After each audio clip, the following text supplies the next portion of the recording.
Yan ang babagal nila. Di pa sila nakakatapos, nakakapagayak sa kanilang sarili. Paalis sila, binos. Ayan, nakaready na yung sasakyan. Nandyan na, nilabas na ni Emilito. Ayan. At yung papa nila, nag-tricycle.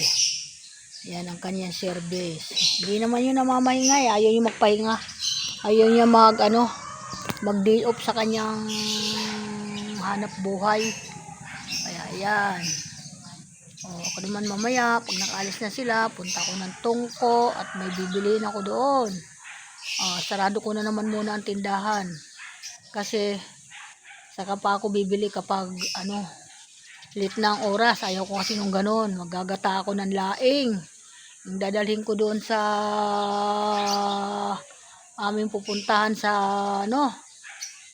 Merkulis, sa Sibin. So kasi ayaw ko kumain muna ng mga karne-karne na yan, kaya magdadala ako ng pagkain ko, gulay. Yan. Tapos sa 6 ng umaga saka ako bibiliin ang nyog. Kasi ayaw ko bumili ang maaga ng nyog kasi ayaw ko yung maanta. So ko yung sariwa na iniluluto doon. Bibili ako ng hipon. Doon ako bibili ngayon, hipon. Yan, bibili ako doon. At saka yung taba na ba ng baboy, halo ko sa laing. Medyo matuyot-tuyot yung gata na gabi. Napakasarap nun mga guys. Ang sarap kumain. Wow, tapos magbabaon din ako ng kanin. Talagang ayaw ko nagugutom. Nag-aantay ako ng pagkain. Ayaw ko yung ganun. Kaya, ayan. Punta ako mamaya sa tungko. Ngayon lang bakante ang oras ko. Hindi din bakante kasi nagbubukas ako ng tindahan. Lang, sarado ko na lang. Wala naman nagbabantay. Ayan. Kaya ayan mga guys. Ayan. Papaalisin ko lang muna sila. Para sasarado ko ditong tindahan. Ilalak ko muna. Ayan mga bossing. Welcome to my vlog. Andun na yung driver namin. Nag-aantay sa loob. Ayan. Diyan siya. Nag-aantay na dyan sa loob ng sasakyan. Kasi yan gagamitin ng mga anak ko. Ayan. Good morning everyone sa lahat ng mga idol at mga bossing. Good morning sa mga anak ko, ingat kayo.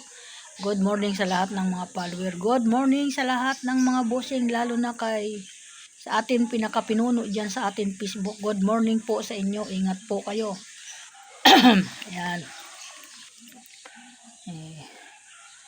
Kumplito naman ang paninda ko dito, kaya bibiliin ko lang ngayon bawang sibuyas. Yan ang naubos sa akin. Wala na ako sibuyas kasi sa lahat ng ayaw ko yung was ng kailangan ko, yung naghahanap pa ako sa iba malayo. Napapagod ako mag-aakyat, kaya yun ang bibilihin ko ngayon dun sa palengke. Kaya yan, magandang umaga. Good morning everyone. Yan. Ingat po ang lahat.